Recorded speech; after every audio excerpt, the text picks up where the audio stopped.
Welcome back to my animal education series. So today I'm going to do a video on some animals that I personally think are good starter pets. Starter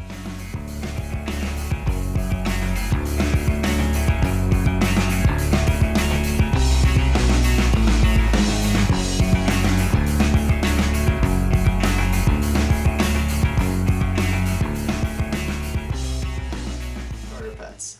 So to start off, a good beginner amphibian is this guy, a white tree frog. So these guys I personally think are really good starter frogs because mostly for their temperament. They are super easy to handle, they're super easy to work with, they can really tolerate most of the handling that you do. Because I filmed another video before filming this one, and I still have him out, and he's doing great. He's really just tired and wants to get back in his cage, but that's why he's just kind of walking really slowly, hanging out there. But they're super good for handling, and then their care is really not that difficult either. Just make sure it's warm, around 75 to 80 degrees, and then keep it really nice and humid, and then these guys will do great. And then their diet also really isn't that hard to take care of either. Our guys eat crickets and superworms. We put calcium powder on the crickets, and that's what they like. They're not a huge fan of roaches though, so we don't feed those as much to them. But superworms and crickets, and they do great, and these guys are perfectly alright. They're living really happy. So it's really not too difficult to care for these guys, so that's why I think it's a really good pet for a starter. Another really good thing about the white tree frogs is that these guys are really inexpensive. So they are right in the perfect budget range for newer reptile and amphibian keepers. So they don't cost a whole lot of money, so sometimes you can have 1, 2, or even 3 of these guys. And then also their enclosures are really easy to set up as well. Because since they are tree frogs, giving them plenty of things to climb on, our guys love this because towards the bottom is a couple places for them to hide in, if they so desire. And we put moss up here, and they just love climbing on this thing, and then especially climbing around on the glass itself, since they can stick to that. So it gives them plenty of space to climb on. So my pick for a beginner snake are just colubrids in general. Specifically here, I have a Pueblan milk snake named Milkshake, and I absolutely have loved owning Milkshake for about probably 4 years now. But she's been absolutely awesome. So why I pick colubrids in general, and for those who don't know, colubrids are like corn snakes, rat snakes, milk snakes, cane snakes, stuff like that. Obviously, what I'm saying is very general. Colubrids and specific species vary on habitat and range, stuff like that. So definitely do your research before you get any pets, and take what I'm saying is for this specific snake here. So their care is really simple. I have their enclosure right here behind me. Plenty of dark places for her to hide in. Make sure it's proper humidity, and just bump the humidity up a little bit around the time they're about to shed, because it helps them have a more complete shed. And if you have a full complete shed, that's a good sign of proper humidity in the enclosure. Feeding is also very simple for colubrids. So from this milk snake here, again this is very general, when they're younger you can feed them about once a week, and I was feeding her pinky mice, and then whatever the next size up from that was, I don't quite remember. So now she is taking frozen weaned mouse every 2 weeks, but I am about to upgrade her mouse size because she's a growing girl, she needs more. Honestly, I have no clue what sex this snake is, but I'm saying as a girl because it makes me sound better. So I feed her about every 2 weeks, and she's doing great. So I'm about to upgrade her food size, because with just snakes in general, you want to feed a food item that's a little bit bigger than the middle of their body, so that when they do eat, you do see a noticeable lump in their body. So she's starting to get rid of that little lump whenever we feed her, so we're going to upgrade her size. That's a good indicator of how to tell when you need to change their food.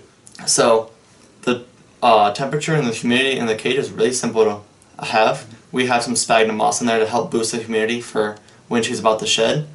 And colubrids in general are just really beautiful snakes. Like milk snakes come in all sorts of different patterns, cane snakes come in different patterns, corn snakes and rat snakes come in all sorts of different patterns, even though a corn snake technically is a rat snake. But these guys are just incredibly beautiful animals. Super easy animal to care for if you have all the right stuff. And let's move on to a beginner lizard. So for my choice for a beginner lizard is an obvious one that anybody on the internet, you could probably say, is a leopard gecko. So you might be thinking that everybody and their grandma says that leopard gecko is the best starter lizard. But it's because it's just true. It's a really great starter animal for people who are just getting into animals. So these are also relatively inexpensive. So if you're getting into reptiles, it's not a huge money spender for you. And like, these guys are just awesome. They live like 20 years. They're super easy to feed. They're super easy to care for. Their temperaments are great.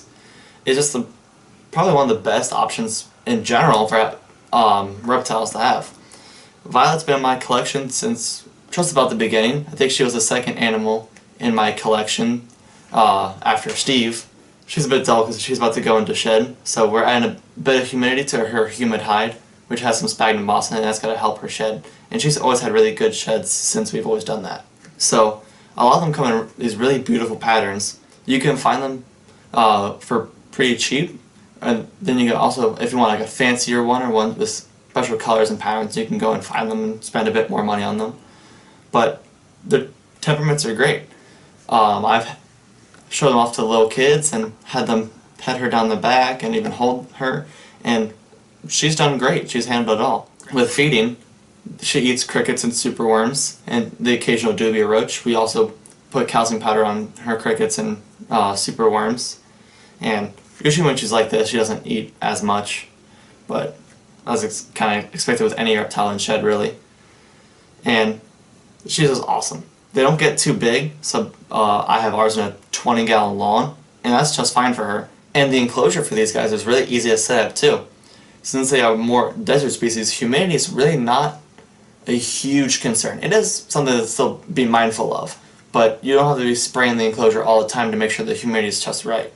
We do boost the humidity a little bit when she's about to shed like this, so that she has a better shed when it comes off. Because sometimes if the humidity isn't just right, the ends of their toes will come off, and that causes a health problem for them. Where are you going, sweetie? And these are a nocturnal species, so there aren't going to be a species that you see just walk around during the day, as some kids or new people might want. But this really isn't the species for that. But ours does come out during the day, and still will eat and look around, stuff like that. That pretty much covers the 3 animals that I would pick as a beginner species. She keeps wanting to get down from here, so I might put her down and let her walk around. There we go. But those are the 3 animals that I choose as beginner species, because their care is really simple, they're relatively inexpensive, and they're just awesome like temperament animals. Like, they're good to hold and show off to your friends, your family, if that's the kind of thing you want to do. But thank you so much for watching this week's video. Don't forget to leave a big thumbs up down below, subscribe to my channel, and also check out my Instagram @ColeShirk. As always, I'll see you next week.